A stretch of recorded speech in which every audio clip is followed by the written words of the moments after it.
I'm delighted to say that joining us now is the Defence Secretary, John Healey, from Wellington Barracks. Good morning to you, Defence Secretary. Thanks so much for joining us. Good morning. Is it fair to say that you wouldn't be boosting the defence spending as you are if not for Donald Trump? No, it's not. I was with Keir Starmer back in April last year in Barrow when we made the commitment to increase defence spending to 2.5% of what this country produces. That's a level we've not spent in this country for 15 years. We made that commitment to the public in the election manifesto, and yesterday he announced that we're delivering that early, 3 years before anyone thought we would. And we're doing that because the world has changed. We need to increase defence spending, we need to strengthen our armed forces, and we need to make our defence industry the driver of economic growth in this country, and we will. And Donald Trump has played no part in the changing world that you're responding to. Donald Trump has certainly been very direct in his challenge. He's played a part, of course he has. He's reinforced the importance and the imperative of doing that. He's challenged Europe to step up on European security and within NATO. He's challenged the UK to help lead that, and we will. And so what Keir Starmer was saying is that we'll boost defence spending.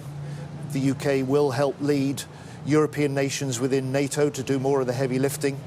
And we must make sure that we can equip our frontline forces with the kit that makes them more ready to fight, better able to deter Russia and other adversaries, because we're in a world now of increasing threats, and we need a new era for defence to keep Britain safe and stronger. Obviously, the Prime Minister's off to see the President in the next 24 hours. Based on your call with Pete Hegseth, the Defence Secretary, do you think Donald Trump will be welcoming the Prime Minister, given this announcement?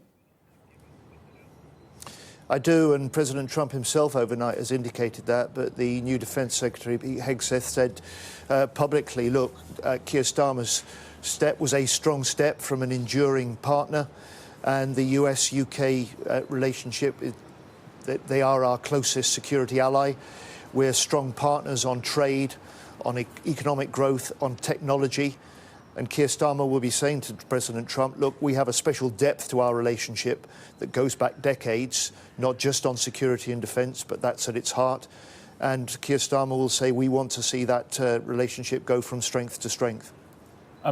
Clearly, the main part of the announcement is 2.5% of GDP by 2027. Is that ironclad at this point? And how strong is the commitment to get it to 3%, and by what year?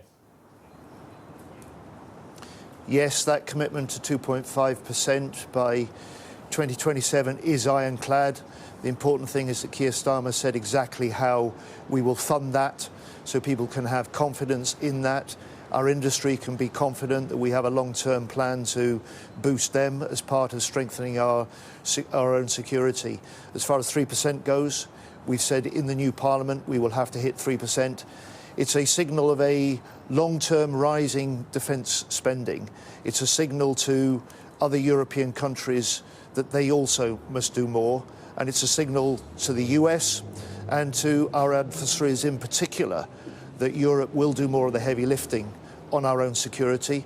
We'll step up further on Ukraine, because it's important that Ukraine stays strong in order to get a secure, durable peace. And we will also do more across the board on defence industry and defence spending.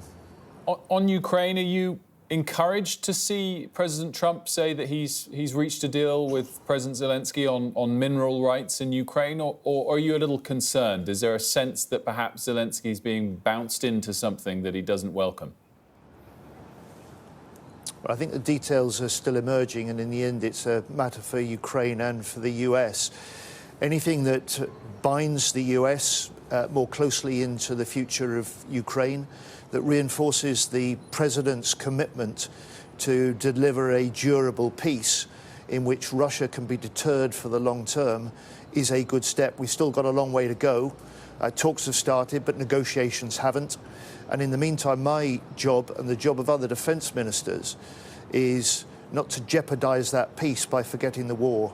And so my conversations with the Defence Minister, Minister Umerov, yesterday were about how we do more to keep Ukraine strong, what we do to help them supply the military equipment they need in order to keep fighting, and to reaffirm our commitment that as the UK, we're proud of our UK leadership, we're proud of our UK unity on Ukraine over these 3 years, and we'll step that up still further. Clearly boosting defence spending in the short term helps our defence. I don't think there's any argument about that. Reducing aid spending in the long term, are there negative defence implications of that, potentially?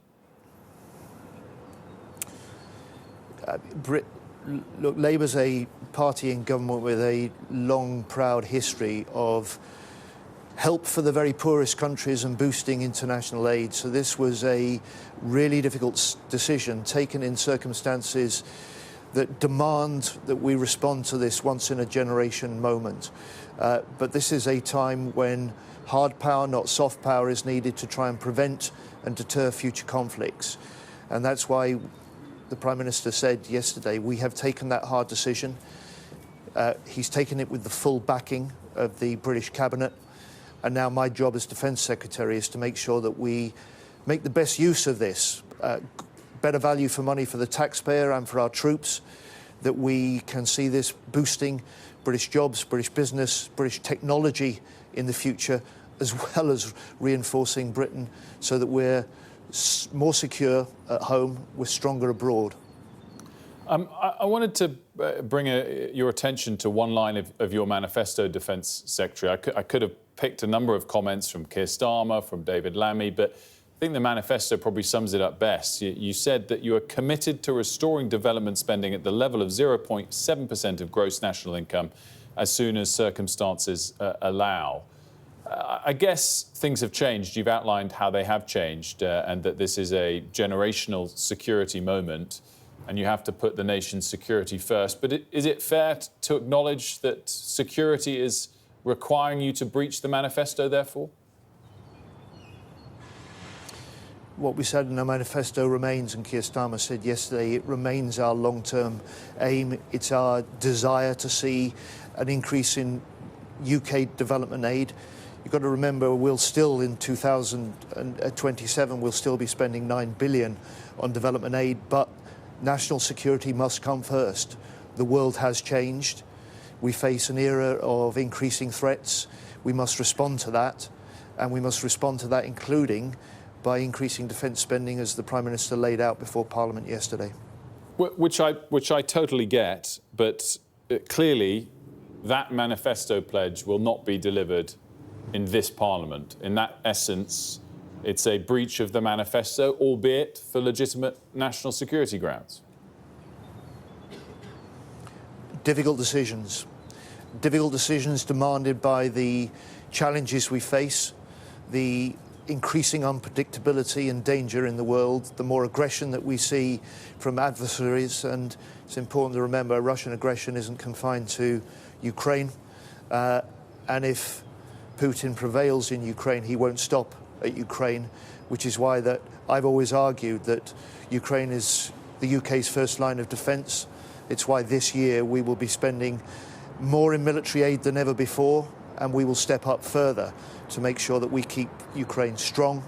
Because in the end, if we want a lasting, durable peace, as President Trump and Zelensky have both said, peace comes through strength.